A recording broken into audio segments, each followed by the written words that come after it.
As war fears with Iran occupy President Donald Trump, questions are rising over whether the US is overlooking China's parallel military buildup. Is Beijing preparing to arm its stealthy Yuan-class submarines with YJ-19 hypersonic anti-ship missiles, boosting their threat to surface fleets?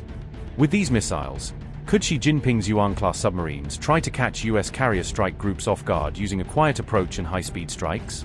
While Washington concentrates naval power in the Middle East, she is tightening China's grip on the South China Sea with expanded submarine and missile power. Reports indicate that China is planning to integrate its YJ-19 hypersonic missiles with its Yuan-class submarines. Chinese media describe this development as a major enhancement for the country's air-independent propulsion submarine fleet. According to the reports, the YJ-19 is a scramjet-powered missile specifically designed for underwater launch and operation. The missile uses a waverider aerodynamic configuration that allows it to ride its own shockwave during flight. Defense experts explain that this design enables sustained lift and maneuverability even at hypersonic speeds.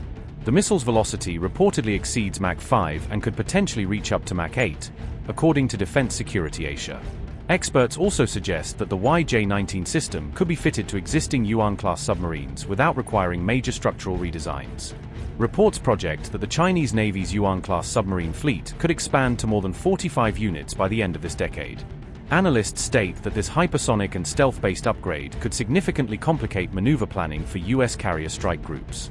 A submerged Yuan-class submarine armed with YJ-19 missiles could track and shadow a carrier group undetected, experts warn.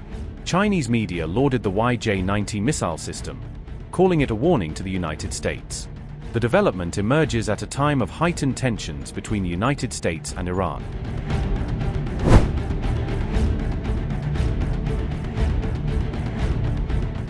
On February 16, Iran announced a full, round-the-clock surveillance lockdown over the Strait of Hormuz. Islamic Revolutionary Guard Corps Navy Chief Alireza Tangsiri stated that monitoring now covers surface, aerial, and subsurface domains.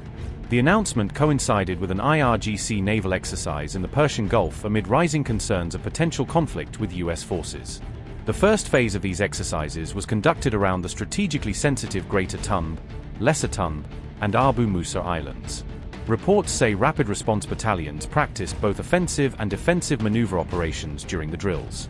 Meanwhile, the United States deployed a second aircraft carrier, the USS Gerald R. Ford, to the Middle East. This move came just before the second round of indirect US-Iran talks scheduled in Geneva on February 17th. So we'll be involved in those talks indirectly, and they'll be very important. We'll see what can happen. It's been typically Iran's a very tough negotiator. They're good negotiators, or bad negotiators. I would say they're bad negotiators because we could add a deal instead of sending the B-2s in to knock out their nuclear potential, and send the B-2s. I hope they're going to be more reasonable. They want to make a deal. I've been told that a deal is next to impossible. No, I think they want to make a deal. I don't think they want the consequences of not making a deal. They want to make a deal.